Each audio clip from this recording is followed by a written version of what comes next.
你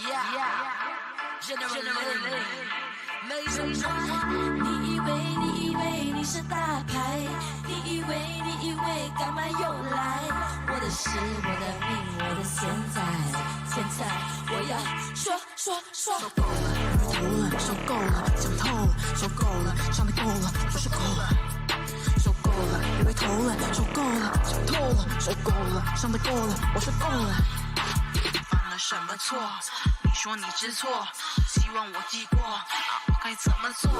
心中矛盾，我期望摆脱三番四次你重复压迫，希望你知道我到底有多少次其实忍受难过。朋友说过你人心堕落，我却让事实闪过。你在眼前，我当谎言说心中要过，每天以泪洗面，感觉自己懦弱，做了那么多，经过多少弹错，我没在你人性突破，还是算了吧，该丢了吧，用不着藏在心里忍受。对牛弹琴，终究是为了什么？你以为你是大牌，你以为干嘛又来？我的事，我的命，我的现在我要说。Good evening, konbanwan from Path. We're here at the live stream filmmaker Q&A session with Takeshi Kushida, the mastermind behind Women of the Photographs. Takeshi, if you wouldn't mind, could you maybe introduce yourself to our viewing audience? Yeah, I'm Takeshi Kushida, director of Women of the Photographs. And Women of the Photographs is my first feature film, and I'm very honored to be part of Path this year. Terrific. Thanks so much. And thanks so much for being part of Path. And for those of you out there, by the way, Takeshi is coming to us live from Tokyo. He's actually in his office right now, and it's 11 o'clock in the morning tomorrow. It's Saturday over there. So we're also grateful that he's taking time out of his weekend to join us. So I did a little fangirling, and I looked up some quotes from you to find out more about this film because it's absolutely fascinating for those of you who have seen it. And I hope there aren't a lot of spoilers in this question and answer session for those of you who haven't seen it yet. But even if certain plot details are revealed, I just want to let you know, for those of you who haven't yet seen the film, it's still a rush. It's still fascinating. It's still intriguing to watch it. So don't let any of the details that are revealed today stop you from viewing it. So Takeshi, if you don't mind, I'm going to start with a quote by you. Under the director's quote, it says, "We cannot hope to become everything in our ideals. That would be too much for us. However, in attempting to do so, we fall into confusion and despair, distress and hopelessness. We lose the way and the true meaning of life. This film was created to celebrate humanity through our attempts to find our true selves in this complex world." Now, I can imagine that being a motivation for somebody making a film right now during this pandemic. Was there any moment, episode, instance that sparked the idea for this film? If you could sort of take us back, that would be amazing. Yeah, I had an accident 10 years ago, and it inspired me to make this film. And at that time, I was making a poster for cosmetics advertisement with Japanese actress. And she was obsessed with retouching her image. And she had her exclusive retoucher, and she told him to make her eyes bigger, remove her necklines, slim the waist. And finally, she changed her face and body totally different from herself. She looked very happy with the result on screen at that time, but she quit the actress after 2 years. She didn't tell us why she quit the actress, but I thought that she couldn't keep doing actress because she confused with the reality and imagination. And she was successful to change herself to be liked by a lot of people. But as a result, she lost who she really is. And that kind of case was only for exceptional people 10 years ago, like models, actresses, singers. But now, a lot of women are changing their figures in photographs by using retouching applications and filters. So I decided to make a film about women and photographs now. Absolutely fantastic story, and you're so right. The whether it's through actual physical changes, plastic surgery, or through, as you say, the phone apps, people can really change their appearances. I was so struck by the one character who comes in and she's getting her photograph and she keeps telling him more. And the photograph really doesn't look a whole lot like her in the end. And she says, "Oh, that's great." And she kind of, and I was going to get to this later, but I might as well get to it now. And her justification is that even if the man meets her and senses that there's a difference between the image and the photograph and the person, that somehow she imagines that he will be able to adjust that in his head. Do you think that is true? Do you think that is just an aspiration that people have? Because I found that to be an absolutely fascinating moment in the film. I think it's true. It happens in real life as well. Like, our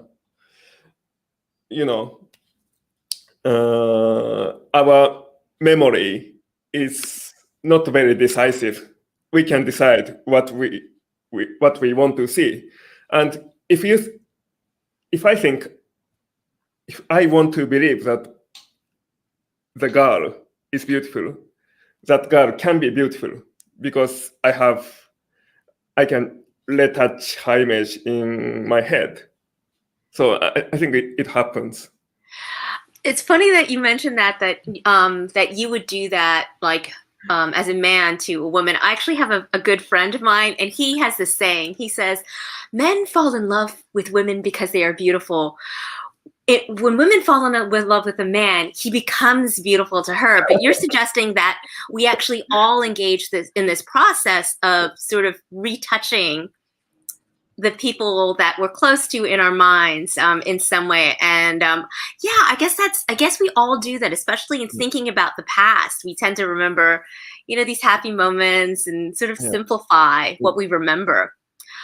Are you also a photographer, or is film your only medium? One of the things that struck me about this film is there are so many different forms of art in the film itself.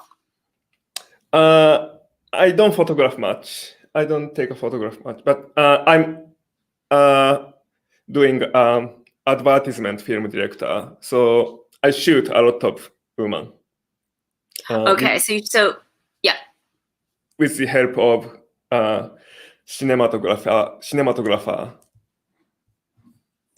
And could you tell us a little about the decision to have a silent protagonist? He's a photographer, right? He does retouching as his main job, but he's also a photographer in his own right on the side, and he's silent. And I'd love to hear more about that decision. And also, if you can give us any insight into what it's like directing somebody who's silent, how the actor felt about it. Yeah, I made a photographer silent because I wanted to him look like an honest person, really honest person. And I think words are not very reliable because we can tell a lie with words, but our physical expression cannot tell a lie. So I made him quiet. I think, Charlie Chaplin is still the most sympathy-inviting character in cinematic history, even though cinema has a history of 120 years. So it tells me that the physical movement is is better to give audience the cinematic pleasure. And although it is difficult to say what cinematic pleasure is in words, I believe that that is a moment that audience can feel the same emotion with the character and feel happiness and sadness. And if a character is speaking too much, it doesn't happen. So I made him quiet. This is such a complicated and fascinating answer. I love this. The idea that words can lie. So you have a silent character, but the silent character's job, in a way, is to make images lie, right? Yeah. As a photo retoucher. And yet at the same time, you're also suggesting through the character of that one woman that even if it starts out as being less than true, that somehow there is a convergence between this ideal and the actuality in the mind of the viewer. It's fascinating, absolutely fascinating. So then let me ask you then about the other art form that you've embedded in this, which is dance, which is ballet. I'm just going to open up and ask you to talk a little bit about the inclusion of ballet. Yeah, but I made the character ballet dancer because I decided the cast first to make this film. Okay. I made just one page of story and started to find the right photographer and right woman, and I found the woman, and she is actually she was actually a ballet dancer, and she was doing dancer in United States and Italy, and she just came back to Japan, and she was so I wrote the script by watching her profile. So she's a ballet dancer, and Nutcracker was her favorite dance. I was wondering about that because it's so associated, at least here, with Christmas time. That particular ballet. So I was wondering about the choice to use it. So is the footage that we see, the flashbacks of her dancing, is that all actual footage from when she was a professional dancer, from her past performances? Some of them are actual photographs, but I had to shoot the close-up and some specific shots for this film. Okay, terrific. I looked her up as well. So talking is less truthful in a sense than gesture. So do you feel that in some ways dance is a more honest art form? I think so, because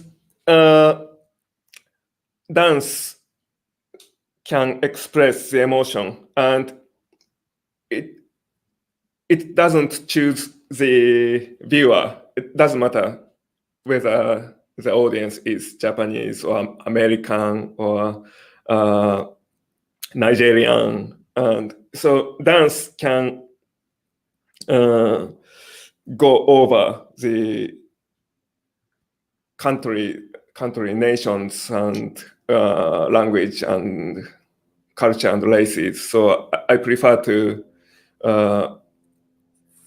have a dance moment in my film in order to make it enjoyable for everyone on globe. As someone who loves dance, that was absolutely wonderful. Is this the woman who plays the dancer, Itsuki Otaki? Is this her first film role? Yeah, it's first time for her to be on the film. So I hope I can give you a surprise. And she must have been thrilled to have the opportunity to perform like in a different medium, but also dance, right? Yeah, she was very excited. Was it frustrating for the lead actor not to be able to speak? Not at all. Yeah, I guess because there's sort of purity of the art form there, right? Okay, I've been holding off on this. I have to ask this question. Are you a bug fan of bugs? Are you like an amateur entomologist? Not really. I don't like bug too much. Really? Okay, because the main character is sort of an amateur entomologist. He keeps that pet praying mantis, and there's a lot of bug in there. Yeah. So the bugs. Okay. What made you then decide to have? I don't know whether to call it symbolism, a parallel narrative. Okay, I can explain why I shot a lot of bugs in this film. Before I started to write a screenplay, I decided the target audience first. Because this was my first feature film, and I didn't want to lose the direction, which way I want to go. And my target audience was male over 35 years old. In other words, I wanted to make a film for people like me who like romance, fantasy, and comedy. And as the film is for male, I thought that the enemy should be female. And in order to create the female villain character, I started to do a research of scary aspect of women. And finally, I found the habit of praying mantis. Because the female mantis eats male mantis after the mating to get the nutrition for giving a birth. And I started to, and I met a professor who specializes in praying mantis. I met him and I asked him why the male mantis allows female mantis to eat him. And he said that it's because male mantis is feeling the ultimate pleasure when he is eaten. The male mantis, the view of the life and death is totally different from people. His reason of living is leaving offspring. And male mantis knows that his existence becomes greater by sacrificing his body for the female mantis.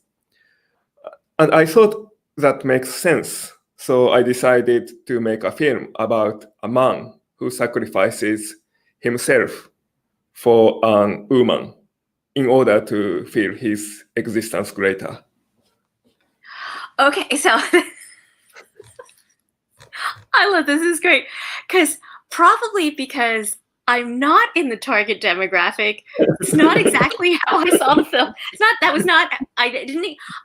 This is great because I was actually perplexed because that exact explanation that you just gave us is actually in the film, right? It's actually that is actually explanation is actually uttered, and I thought to myself, huh? Because you've also spoken about the film. You've also described it as being like two people who find each other, as being a sort of romance. And so I didn't get the impression that the lead male character was ultimately destroyed. So I was actually sort of surprised when you started talking about the insects when you described the woman as the villain. Do you see her as the villain? Do you see him as somehow destroyed? Yeah, in the beginning of the part, female character is a villain, but in the end, she becomes important person for him because her existence tells him that he needs to love other person to love himself, and if he can find his favorite himself in the other person's heart, he can love himself and he can love other together. So Okay, good. I'm glad you said that because for a minute I was like, was there like an extra 5 minutes that I missed somewhere? Okay. And that actually, you're talking about your target demographic, and you said people like me who like romance, right? Um, there's a lot. I was had a really hard time pinning down the genre of this film. There were moments of surrealism. There were moments of comedy, as you pointed out. There were moments of almost horror. Um, were there particular cinematic influences that sort of inspired or influenced some of the choices that you made in this film? Yeah, a lot of influence, of course, because I watch 300 films in 1 year. And my favorite director is Satoshi Kon. He's a Japanese animation director. And he has a lot of influence on other directors. Like his first feature film, Perfect Blue, has an influence on Black Swan. I like Satoshi Kon, and of course I like Ozu Okay. film. His film, Ozu's film, in Ozu's film, story is told with the help of background and location, and that so entertaining for audience to see the whole image, not just characters. So Ozu film has an influence on me. What, 300 films in 1 year? Are you watching more films now? Because, Japan's slightly different in terms of how they're handling the pandemic, but are you watching more films these days? That's a lot of films. Yeah, I'm watching a lot now. Is there something of yourself in the main character then who's a little bit isolated, who kind of keeps quiet, keeps to himself? Yeah, I have to confess that it's me. So I want to go back to this whole idea of the photoshopping, and it seemed to me that there was a critique of what's often seen as an obsession with the superficial. Yeah. But in the way that you were talking about the woman who makes herself look a little bit or a lot better than she does in real life, and the man falls in love with her. And the woman in the film actually says, even if a man thinks I'm different from the photo when we first meet, the man may make my true self closer to my image in the photo. I believe that myself reflected in the eyes of others is my true self. So that to me suggested that some of this obsession with taking selfies isn't so much about vanity, but it's about insecurity. It's about seeking connections. So, like, how do we sort of draw that line, or how do we navigate between sort of a fixation on making the and being really superficial and being fixated on that, and at the same time acknowledging that there's a kind of give and take process in that, that we do depend on how others see us. How others see us is the theme of this film. And actually, I made this film for Japanese audience first, and I'm so surprised that film festival in United States likes my film, because there's a big difference in Japan and United States. I think people in Japan are less confident to ourselves compared with people in United States. I think one of the reasons is that Japanese people are not good at loving myself. Maybe it's a result of education.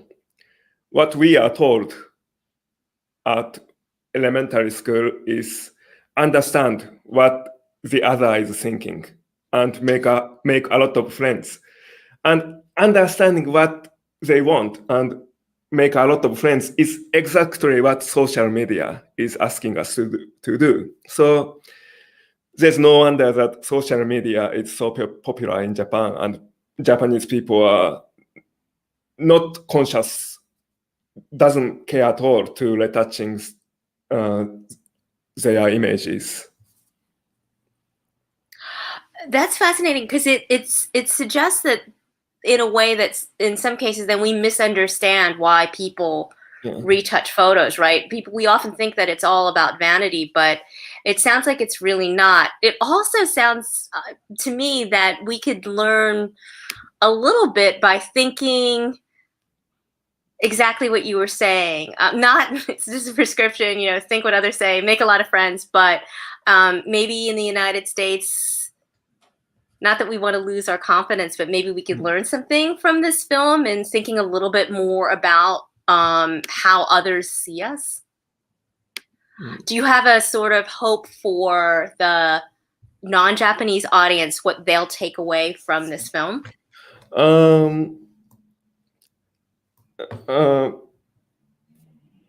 Maybe love other to love yourself. That's the main point of this film.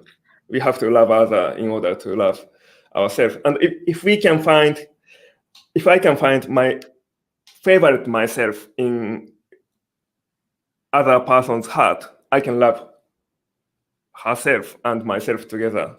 So that's an important thing.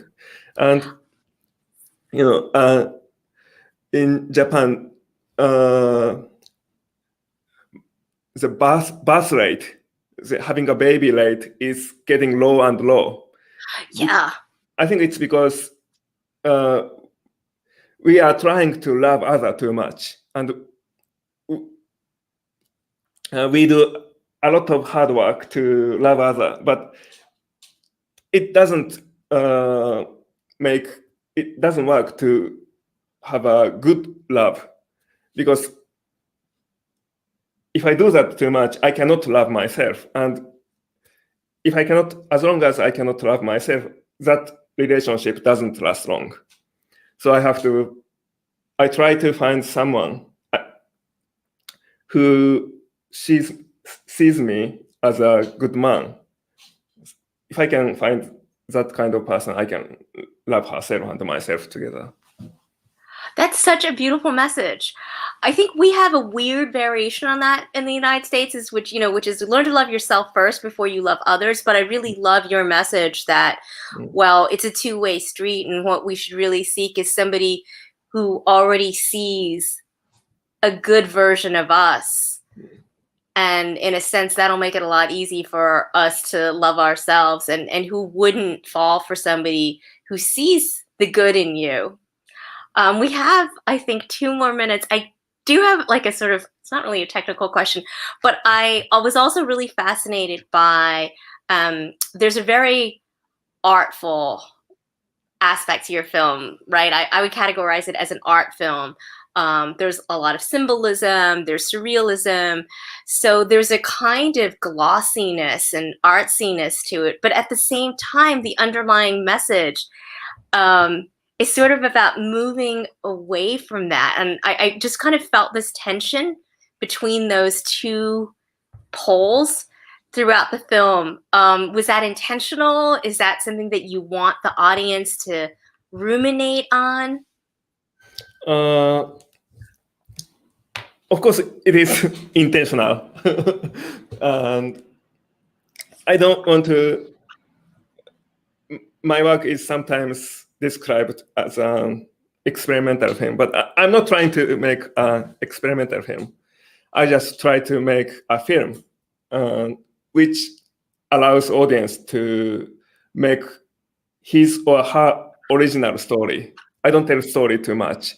So sometimes it's maybe for some people it's too symbolic, but I just leave some symbols, and I want the audience to make his or her original story. That's the pleasure of cinema, I think. That's great. So that means that I wasn't completely off and having a slightly different and walking away from that with that's not exactly what I came away with. Listen, Takeshi Kushida, thank you so much for being with us. Thank you for taking time out of your day on this Saturday morning in Japan. I think our time is just about up. Do you have any last thoughts that you want to leave with our audience? Please watch my next film. I hope I can show it in Perth in 2 years. Is it already in the works? I'm preparing. Maybe. Okay. I hope Okay. I can shoot it next year. Okay, I won't ask any more questions then. We'll keep an eye out for it. Thanks so much for being with us. It was an absolute pleasure meeting you. My pleasure. Thank you. Thanks. You say this kill, black and brown, and when will you talk about class in this story? The rest is allegory. Come together, unionize, see it through each other's eyes. No need to fight over supplies while workers save lives. They need protection too. What we gonna do? Organize our way through. And for those behind bars, we must fight hard. Global pandemic, endemic, systemic. No equality, no quality of life.